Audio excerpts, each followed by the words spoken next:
آدمی دل کا سچا ہو جائے نا، طریقت میں ایسی کہتے ہیں، طریقت کے علاوہ اس میں ہم دخل نہیں دیتے، وہ اپنی جگہ ٹھیک ہیں، طریقت والے اپنی جگہ ٹھیک۔ دل اور نیت سچی ہو جائے، نہ کہیں سے دور ہے منزل ہے، نہ کوئی قریب کی بات، دل اور نیت صحیح ہو جائے۔ مدینے وہ جاتے ہیں، لیکن جب وہ کرم فرماتے ہیں اسے نہ ہوائی جہاز کی ٹکٹ کی ضرورت ہے، نہ ویزے کی ضرورت ہے، حجابات ہٹاتے ہیں، آقا جی اپنے سامنے بٹھاتے ہیں اس کو،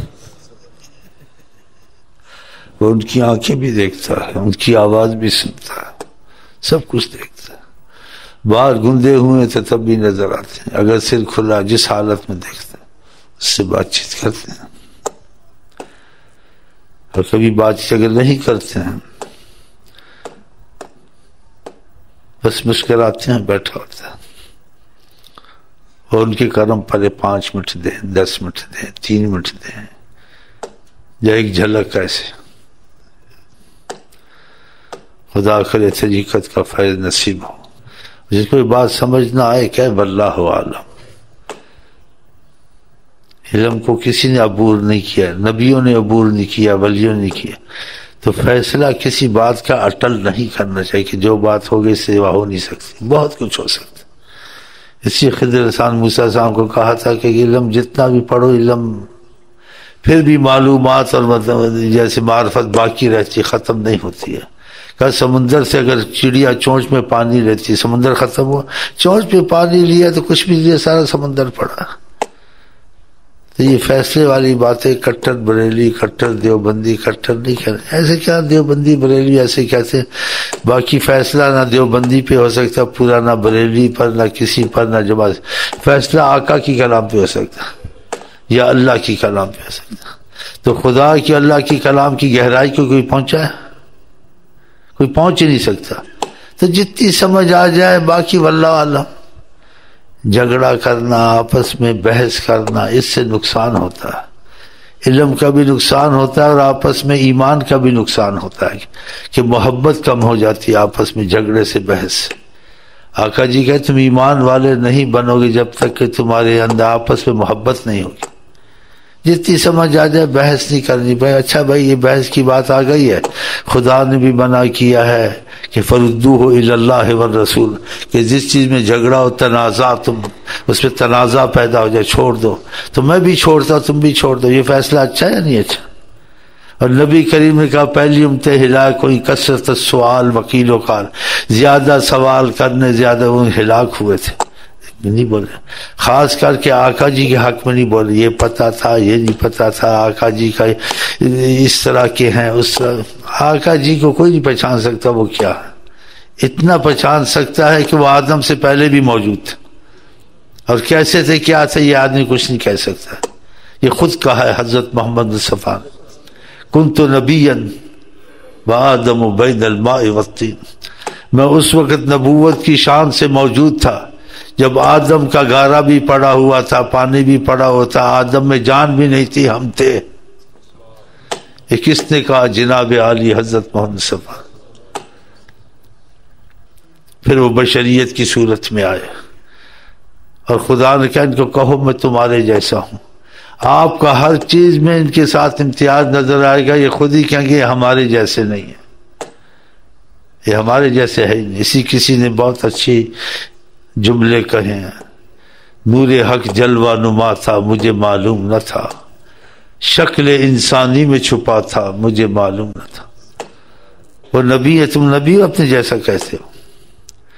خدا نے اگر کہا ہے تم کو کہ قل انما انا بشر مثلکم، اے حضرت محمد سے کہے میں تمہارے جیسا ہوں، یہ کہا ہے نا خدا نے؟ ہاں کہا ہے۔ اس آیت کو تم نے سوچا اور سنا کہ تمہارے جیسے ہیں، اور دوسری آیت کو نہیں سوچا، کہا وَلَا تَجْهَرُوا بِالْقَوْلِ كَجَهْرِ بَعْضِكُمْ، جیسے آپس میں بات کرتے ہو ایسی اونچی آواز سے بات مت کرنا، تَحْبَطَ أَعْمَالُكُمْ، تمہارے سارے اعمال عبادت برباد ہو جائیں گے۔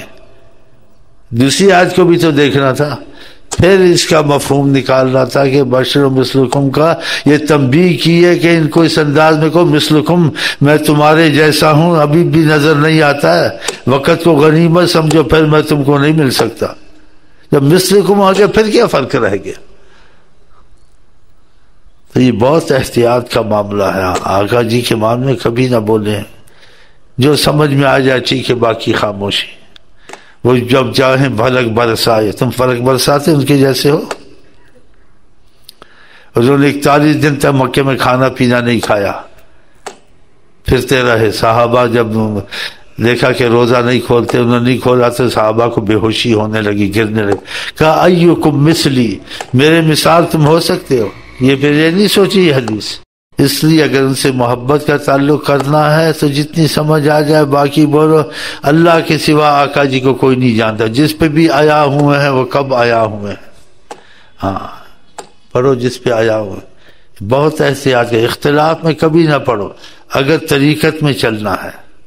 کہ خدا نے کہا ایمان والے آپس میں بھائی ہیں، محبت، تو بھائی لڑتے ہیں۔ کتے کو کیوں برا کرتا ہے؟ کتا سب کے ساتھ اچھا ہے، بھائی کے ساتھ برا۔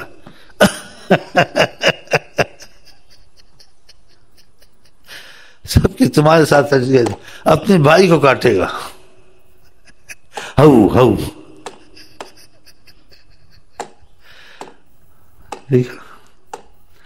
انما المؤمنون اخوہ، ایمان والے بھائی ہوتے ہیں آپس میں، تو بھائی محبت ہوتی ہے۔ اصلحوا بین اخویکم، تم آپس سے بھائی ہو، کوئی جھگڑا ہو جائے تو اصلاح کرو، آپس میں محبت پیدا کرو۔ لا خیر فی کثیر من نجواہم، بہت سے لوگ ہیں ان میں خیر نہیں، اس کا مفہوم ہے الا من امر بصدقۃ او اصلاح بین الناس، یا اچھے کاموں کا حکم کرتا ہے، خیراتوں کا، یا لوگوں کی اصلاح کرتا ہے، ان کو آپس میں ان کے دل جوڑتا ہے۔ تو اس چیز کا بہت خیال کیا کریں کہ نبی کریم کی بات کو بہت اہمیت ہے۔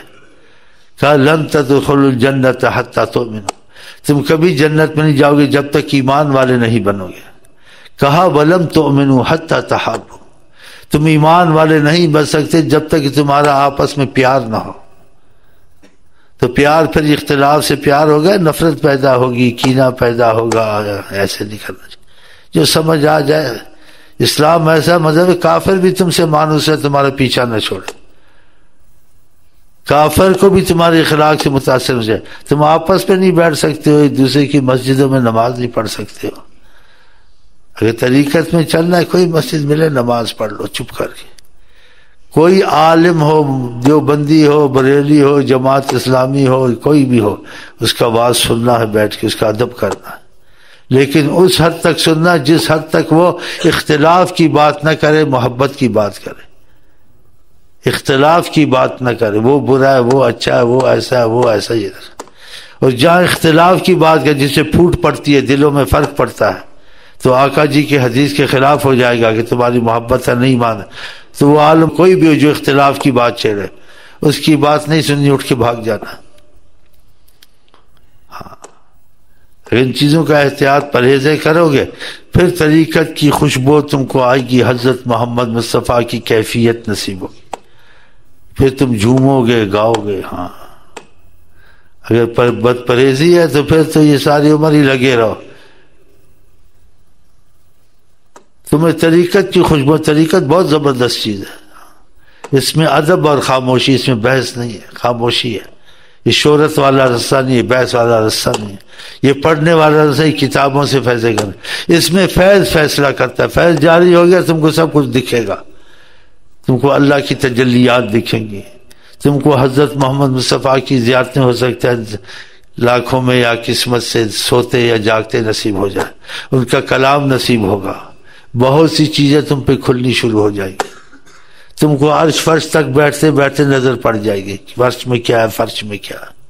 دیکھا اس صحابی آقا جی کے پاس اس کو فیض ہوا تھا، کہا میں جنت والوں کو بھی دیکھتا ہوں اور دوزخ والوں کو بھی دیکھتا ہوں، خدا کا عرش بھی دیکھتا ہوں۔ دیکھا یہ 7,000 سال کے مسافے تک دیکھ رہا تھا، پھر آقا جی کہاں تک دیکھتے ہوں گے؟ وہ پاکستان تک نہیں دیکھ سکتے، صحابہ 7,000 سال تک تو ایسی باتوں میں پڑھو ہی نہ، چپ ہی رہو، جس کو جتنا پتہ چلا، باقی اس کو نہیں سمجھ آئی، اللہ معاف کر دے گا، اس بحث کو چھیڑنا ہی نہیں ہے۔ ڈنکے کی چوٹ ہے، فلانے کی چوٹ ہے، نہیں، چپ ہو کے چلنا ہے، کوئی ڈنکے کی چوٹ نہیں خاموشی سے بس۔ کافر بھی آئے اس کو پیار سے پاس بٹھا لو۔ آقا جی کے پاس یہودی گزرے، یہودی کتنے ظالم ہیں، خدا کے دشمن، نبی کے دشمن، اور خدا نے کہا کوئی زبردست مسلمانوں کے دشمن ہے تو یہودی ہیں اور ہندو ہیں۔ اس کے باوجود خدا نے حکمت کا کہا کہ ان سے بھی حکمت سے چلو، ادعو الی سبیل ربک بالموعظۃ الحسنۃ، میٹھی زبان سے بات کرو ان کے ساتھ، دیکھا، سختی سے نہیں، نرمی سے، مٹھاس سے، خوش اخلاقی، خندہ پیشانی۔ نبی کریم کھڑے تھے، یہودی گزرے، آپ نے ان سے چہرہ تھوڑی میرا، وہ سامنے آیا تو آپ ویسے ان کو دیکھتے رہے بشاشت سے، تو ان سے نہیں رہا گیا۔ ریاض الصالحین میں یہ حدیث ہے، کہا اجازت دے، ہمارا جی چاہتا میں آپ کے ہاتھ چومے، پیر چومے۔ تو آپ کا ایسے اخلاق تھا تو ایسے تھا، تو ہم کو خدا نے کیا کہا ہے کہ نبی سے اخلاق سیکھو، اسوۃ حسنہ، جیسے چلاتے ویسے چلو، تو پھر ایسے ہی چلنا چاہیے نا۔ تو آقا جی نے ان یہودیوں کو اجازت دی، انہوں نے آقا کے پیر چومے، ہاتھ چومے۔ آقا ان کو کہا تم نیچے سے بھاگ جاؤ یہاں سے، تم یہودی ہو، دشمن ہو، تم پہ خدا کی لعنت آئی ہے، تم میں سے بندر خنزیر بنے ہیں، ایسے کہا آقا نے؟ ایسے نہیں کہا، کہا چوم لو، ہاتھ دے دیا، پیر چومے، چلے گا، کچھ نہیں کہا۔ اور خدا نے کیا کہا؟ انک لعلی خلق عظیم، کوئی عظیم اخلاق کے پیمانے پہ دنیا میں اگر ہے سارے جہان میں، وہ حضرت محمد مصطفیٰ، ماشاءاللہ، وہ بد اندیش کے دل میں گھر کرنے والا، وہ بد اندیش کے دل میں گھر کرنے والا، وہ اپنے پرایوں کا غم کھانے والا۔ کوئی مسجد ہے، نماز پڑھ لو۔ قرآن میں دیوبندی بریلوی نہیں آیا ہے، آیا ہے، ادریسی قادری آیا ہے، نقشبندی آیا نہیں آیا، یہ تو مسلمانوں کے ذکر کے استاد ہیں، علم کے استاد ہیں، یہ ہے اور کچھ نہیں ہے۔ جو اصل ہمارا تمہارا مرکز ہے، نہ نقشبندی ہے نہ بریلوی ہے، تو رستے ہیں، سکھانے والے علماء ہیں یا ذکر والے لوگ ہیں، تو مرکز ان کا ہمارا تمہارا نقشبندی بریلوی نہیں، وہ تو وسائل ہیں، ہمارا تمہارا مرکز اللہ ہے اور حضرت محمد مصطفیٰ۔ جو مرکز ہمارا تمہارا ہے وہ اللہ ہے، حضرت محمد مصطفیٰ۔ اسی قرآن میں اطیع اللہ و اطیع الرسول آیا ہے، تیسرا نہیں آیا۔ اگر تیسرے کا آیا ہے تو کہا ادھر اختلاف ہوگا، اختلاف ہو جائے تو ان کی بات کو چھوڑ دو، ادھر توقف کرو، خدا نے کہا۔ لیکن خدا رسول کی باتوں سے مت ہٹ جاؤ، ان کی باتوں سے ہٹ جاؤ اور اس میں پڑھو مت، لیکن خدا رسول کی بات کو قبول کرو۔ اگر یہ احتیاط پرہیزیں کرو گے پھر طریقت تم پہ کھلے گی۔ طریقت یہ خاموش رستہ ہے، اس میں فیض کھلنے سے انسان کو معلومات ہوتی ہے، اس میں پڑھنا پڑھانا نہیں ہوتا ہے۔ پڑھنا پڑھانا اتنے ہوتا ہے، فرض، نماز، روزہ، زکوٰۃ، ہاں جی، کس سے وضو ٹوٹتے، یہ چیز ہوتی ہے۔ باقی حقیقت اس کو پتہ چلے تو حقیقت فیض سے زیادہ، فیض کے بغیر نہیں پتہ چل سکتی، فیض سے بھی تھوڑا بہت پڑتی، جب وہ حقیقت کھلتی ہے تو پھر یہی سمجھو کوئی مجنون ہو گیا، کوئی مجذوب ہو گیا، کوئی جنگل کو چلا گیا، ہاں وہ ایسا ہو جاتا ہے، وہ فیض ہوتا ہے، وہ برداشت نہیں ہوتی، کتاب نہیں ہوتی۔ تو اللہ تعالی ہم کو آپ کو طریقت کے فیض سے اللہ تعالی مالا مال کرے انشاءاللہ۔ اگر آپ نے یہ پرہیزیں کی ذکر اذکار کے ساتھ، کوئی نیا ذکر اذکار تو ہم نے لانا نہیں ہے، ذکر اذکار وہی ہیں جو آقا جی کے جو قرآن کے نہیں، لیکن اس میں جو بد پرہیزی یہ ہوتی ہے، اس سے لوگوں کو محرومی ہو گئی۔ ہاں، دھوبی کا کتا نہ گھر کا نہ گھاٹ کا۔ طریقت ایسا لفظ، ایسا رستہ ہے، یعنی اخلاق کا اور خاموشی کا اور ادب کا اور امان کا، اس میں جھگڑا ہوتا ہی نہیں ہے۔ اس میں ہندو کو بھی دوست بنا لو، کافر کو بھی دوست بنا لو، یہودی کو بھی دوست بنا لو، مسلمان کو بھی دوست بنا لو، اختلاف کی بات نہ کرو، سارے ہی دوست ہیں۔ جب تم اختلاف کی بات کرو گے تو ساتھ سے تمہاری بگڑے گی، بنے گی کہ ہر وقت اختلاف کرتے سے بگاڑنی کسی سے نہیں۔ ہاں، خاموش رہنا ہے، اتفاق کی بات کرنی ہے۔ قرآن میں اگر کافر بھی تمہارا ہمسایہ بنے، بناؤ اس کو، تاکہ کوئی اچھی بات تم سے سن لے۔ ہاں، تو اللہ تعالیٰ کرے ہم کو آپ کو، ہم آقا جی کی طرح تو نہیں ہو سکتے، یہ تو بہت ناممکن ہے، لیکن ان کی محبت میں، ان کے اخلاق میں کچھ حصہ تو مل سکتا ہے نا۔ تو خدا کرے ہم کو آپ کو بہت بڑا حصہ ملے آقا کی محبت میں اور آقا کے اخلاقی معاملے میں۔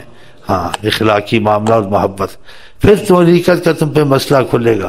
اگر اختلاف میں رہو گے ساری عمر گھس کے بھی مر جاؤ گے، طریقت کی تم کو ہوا بھی نہیں لگے گی۔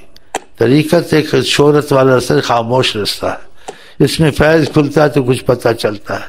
فیض کے بغیر پڑھنا پڑھانا نہیں ہوتا ہے، وہ پڑھنا پڑھانا اتنا ہی ہوتا ہے کہ بس ایک تسلی ہوتی ہے کہ ایسا ہے، ایک خیال، ایک عقیدہ، لیکن وہ چیز دکھے سامنے، مشاہدہ ہو، یہ بہت مشکل ہے۔ یہ جب شروع ہوتا ہے تو پھر ایسا ہو جاتا ہے، آپ نے دیکھا نہیں؟